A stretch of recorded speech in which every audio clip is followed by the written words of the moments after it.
माताएं आप लोग बताओ, कोई इंसान अगर मरता है अंतिम सांसें तो उसे क्या करना चाहिए? का करे वो चाहिए, बर्फी को जलेबी खाए वो चाहिए, फिर बाद में मरे के बाद चौरा में खाया जाएगा। कौन नहीं थी आज रात? दासलीला वही थी क्या भागवत में? सोई रही है। का गई? का गई तुमने? हमने तो जब कही हमारी समझ से तो एक ही बात है। क्या? आदमी मत तो मत पूछो अंतिम इच्छा का है, तो कम से कम मान लो गर्मी अगर पड़ रही हो तो ठंडा ले आओ, बढ़िया नमकीन समोसा ले आओ, देखो ठंडा आएगा। और सर्दी पड़ रही अगर हो तो देखो भुंजे भुंजाए आलू ले आओ। देखिए, दिखाइए। जो इंसान मर रहा हो उसे भगवान की भक्ति करना चाहिए, नाम लेना चाहिए, बस और क्या है? बताइए। जब नाव ले पात होए तो गले में बलगम अटक जाते होते नाव को लेबत हुए। मतलब आलू खाए लिए नाम ना ले पे। आलू सर को चलो जब हम भीतर मुंह में। दादा ध्यान देना, भगवान का नाम लेना चाहिए। अब लेकिन दुर्योधन क्या कह रहा है कि हमें पांडवों के शीश काट करके ला करके दे दो। ऐसे ही एक गांव के 80 साल के बाबा मर रहे। अब लड़कन ने कही बाबा से, दादा कछु खाइयो, अंतिम इच्छा बताओ, कछु होए, रसगुल्ला छेना बर्फी खवाए कछु? बोले लला कछु ना है, अंतिम इच्छा जो है हमारे गुरुजी को दिखवाए दो।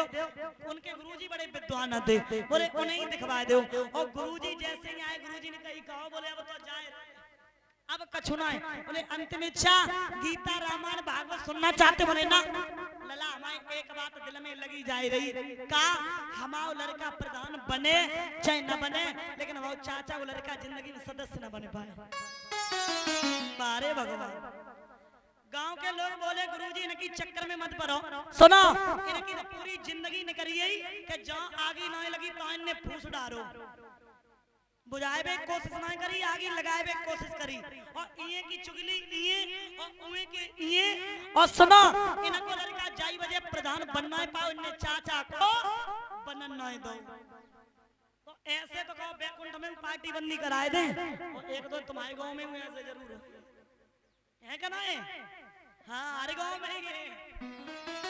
तो ध्यान रखना श्रोता बंधु, उसी समय अश्वत्थामा गया, देखा क्रोध नाम का पक्षी बदले की भावना सिखा रहा है।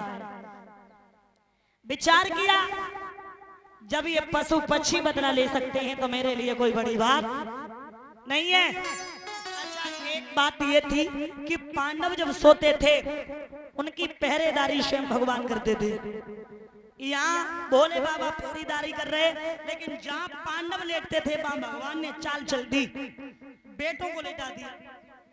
और जब बेटों को लिटा दिया, इधर क्या हुआ, अश्वत्थामा पहुंचा और जैसे ही पहुंचा है भोले बाबा की विनती की। भोले बाबा ने कहा मांग लो, क्या मांगना चाहते हो?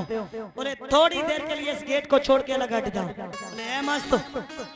ये अंदर पहुंचा, पांडव तो नहीं थे, उनके बेटा थे, लेकिन जिसका जैसा पिता था बेटे का चेहरा वैसा ही था। पांडव समझ के शीश काट लिए, ला करके दुर्योधन के सामने दिए। अब दुर्योधन की सबसे बड़ी दुश्मनी किससे थी? भीम से। किससे थी? भीम से। बोले इसमें भीम का शीश दो। अब भीम का तो है ही नहीं, भीम के बेटा का नाम है सुरतसेन, उसका शीश दे दिया। और जैसे ही शीश लिया बड़ा प्रसन्न हुआ, मारने के लिए हथेली की ताकत लगाई तो वो शीश चूरन बन गया। अब दिमाग में झटका लगा, ये वो शीश है, लोहा मार देते तो लोहा पिघल सकता था लेकिन शीश टूटता नहीं, और ये शीश चूरन बन गया। गलती हो गई। अरे अश्वत्थामा दुश्मनी भाइयों की थी, मर्दों की थी, लेकिन वंश से क्या था? तूने तो मेरे वंश का ही नाश कर दिया। मेरे वंश में कोई पानी देने भी नहीं बचा, इतना गलत कर दिया। इसी गम में दुर्योधन ने अपने प्राणों को छोड़ दिया। तो दादा दुर्योधन काहे में मरा? खुशी में और गम में। ये दुर्योधन को श्राप लगा था कि जिस दिन खुशी और गम एकत्रित हो जाएगी उसी दिन तेरी मौत हो जाएगी। तो खुशी किस बात की हुई? पांडव मारे गए, और गम पांडव नहीं, पांडव के बेटा मारे गए। इसी गम में प्राणों को छोड़ दिया, याद रखना। अब इधर जब प्राणों को छोड़ दिया है, मैया द्रौपदी बेटों पर रो रही है, और जब रो रही है बुरी तरीके से, भगवान पास में आए, अर्जुन पास में आए, और कहा है भद्रे रो नहीं, रोने की बात नहीं, मैं उस नीच को तुम्हारे सामने ला करके खड़ा कर दूंगा। दादा, जिस माँ के 5 बेटा चले जाए, क्या वो मैया रोएगी नहीं? भैया द्रौपदी के बहुत बुरे हाल है, बहुत बुरे हाल है, रो रही है।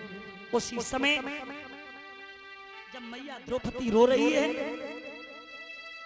इधर अश्वत्थामा झाड़ी में छिपा था, नीच को पकड़ लिया, ला करके सामने खड़ा कर दिया, और कहा है कि बताइए इसका क्या करे? तो देखिए, द्रौपदी जैसी स्त्री ना हुई और ना होगी। द्रौपदी ने एक बात कही कि आप इसे मारोगे? मारो नहीं। पहले तो ये जात का ब्राह्मण है, दूसरा ये गुरु का बेटा है, इसके मारने से अगर मेरे बेटा वापस आ जाए तो आप मार दो। दादा, आपके गाल में कोई एक चांटा दे, तुम्हें तसल्ली तब होगी जब एक तुम मार लोगे। बताओ, लेकिन 5 बेटा जिस मैया के चले जाए वो मैया तसल्ली करे, लेकिन हमारी द्रौपदी कहती है अवश्यम भोक्तव्यम कृत्य कर्म शुभाशुभम, कर्म का फल प्रत्येक प्राणी को भोगना पड़ता है, जैसा करोगे वैसा भरोगे।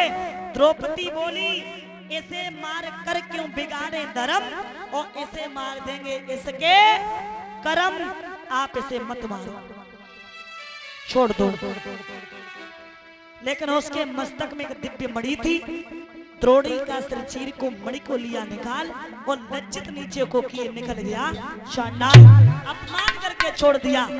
याद रखना, जहां ब्राह्मण का अपमान हो जाए वहां ब्राह्मण मरे के समान हो जाता है। अब यहाँ अपमान करके छोड़ दिया। दादा, एक बात याद रखना, यहाँ द्रौपदी को वरदान दिया है, द्रौपदी धन्य है तुम्हारे जैसी स्त्री के लिए, धरड़ी करड़ी है थमी भई तुम जैसी ही अबलाओं से, और बलवानों की अगर इज्जत है तुम जैसी सुशील महिलाओं से। इधर अरदी जरदी ना तजे, खटरस तजे ना आम, चून सफेदी ना तजे ना आदत तजे गुलाम। अभिमन्यु युद्ध में मारे गए। अभिमन्यु की पत्नी उत्तरा गर्भवती है, 6 महीने का गर्भ है। ऐसा ब्रह्मशास्त्र चलाया जो गर्भ को जलाने लगा। उत्तरा प्रार्थना करती है, और जैसे ही प्रार्थना करती है तो भगवान आज माया रूपी कवच पहन के उत्तरा के गर्भ में प्रवेश किए। जो गर्भ जल रहा था दोबारा से प्राण डाले हैं, और जब प्राण डाले हैं तो उसी समय उत्तरा बड़ी प्रसन्न हुई, भगवान का नाम लेती है, गुणगान करती है। 9 महीने बाद पुत्र ने जन्म लिया, जिनका नाम रखा गया परीक्षित। बोलिए परीक्षित महाराज की।